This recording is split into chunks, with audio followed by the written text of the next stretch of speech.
बात आज की चैनल के कार्यक्रम टॉप 10 में आपका स्वागत है। मैं हूं निपुण भार्गव और पेश है अभी तक की 10 बड़ी खबरें। साल 2023 की फिल्मों के लिए राष्ट्रीय फिल्म पुरस्कार के विजेताओं के नाम का ऐलान इस साल 1 अगस्त को किया गया था। आज विजेताओं को राष्ट्रपति द्रौपदी मुर्मू द्वारा सम्मानित किया जाएगा।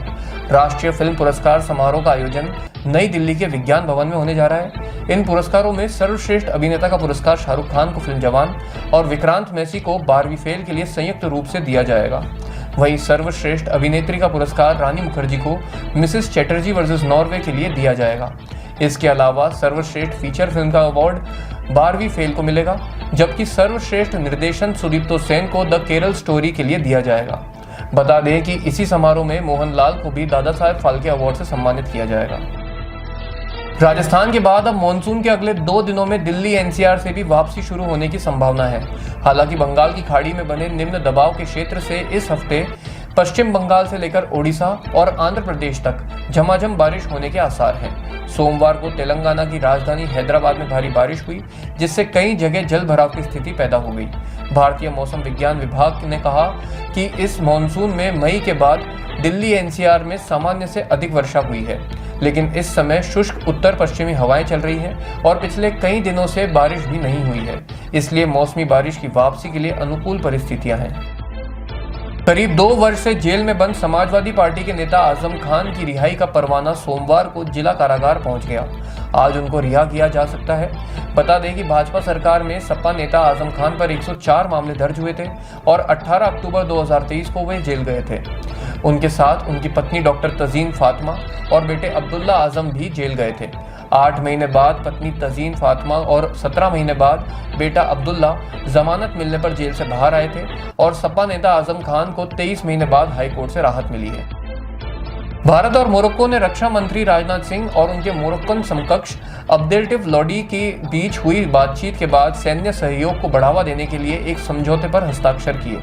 वार्ता के बाद दोनों पक्षों ने आतंकवाद रोधी अभियान, समुद्री सुरक्षा, साइबर डिफेंस और शांति स्थापना अभियानों में सहयोग के लिए व्यापक रोड मैप पर सहमति जताई। इस समझौता ज्ञापन से द्विपक्षीय रक्षा सहयोग को और मजबूत करने के लिए एक संस्थागत ढांचा तैयार होगा।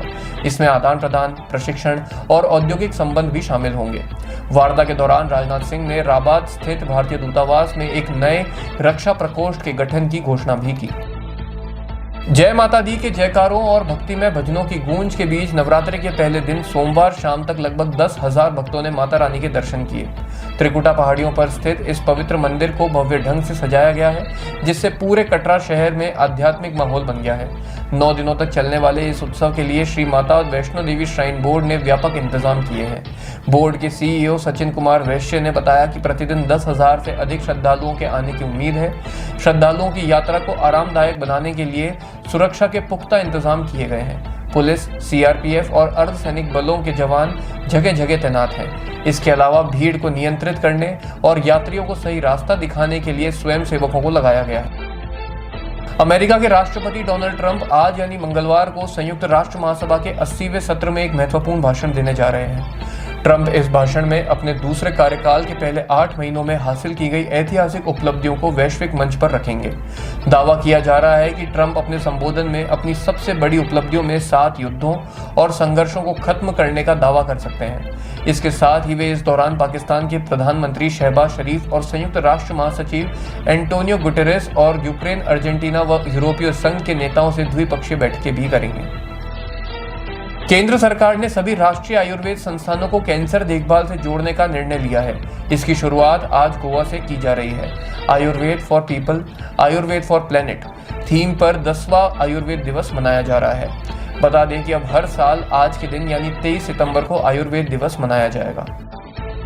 मोदी सरकार द्वारा देश भर में लागू किए गए नेक्स्ट जनरेशन जीएसटी रिफॉर्म के बाद आज बीजेपी के राष्ट्रीय अध्यक्ष जेपी नड्डा ने दिल्ली के अमर कॉलोनी में दुकानदारों से मुलाकात की। इस मौके पर उन्होंने व्यापारियों के साथ चाय पर चर्चा करते हुए नए जीएसटी रिफॉर्म के फायदे जनता तक पहुंचाने का संदेश साझा किया। नड्डा ने कहा कि टैक्स में दी गई छूट का लाभ सीधे उपभोक्ताओं तक पहुंचना चाहिए और दुकानों पर स्वदेशी उत्पादों की बिक्री को बढ़ावा दिया जाना चाहिए।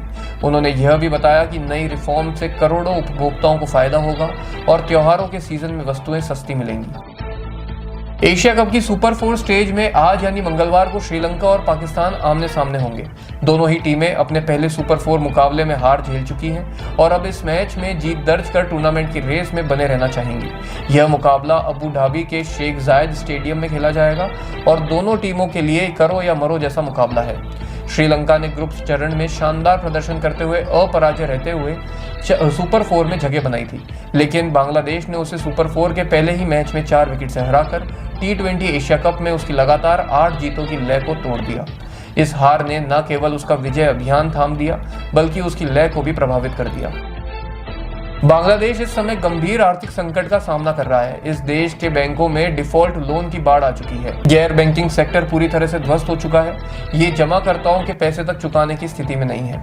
शेयर बाजार धड़ाम हो चुका है, जिससे निवेशकों की पूंजियों में भारी गिरावट आई है। एडीबी के आकलन में कहा गया है कि बांग्लादेश की अर्थव्यवस्था के तीनों स्तंभ बैंकिंग क्षेत्र, गैर बैंकिंग वित्तीय संस्थान यानी कि NBFI और शेयर बाजार अस्थिरता में फंसे हुए हैं। बांग्लादेश डिफॉल्ट किए गए ऋणों, कमजोर नियमन, राजनीतिक प्रभाव, भ्रष्टाचार और कबाड़ कंपनियों के कारण संकट में है।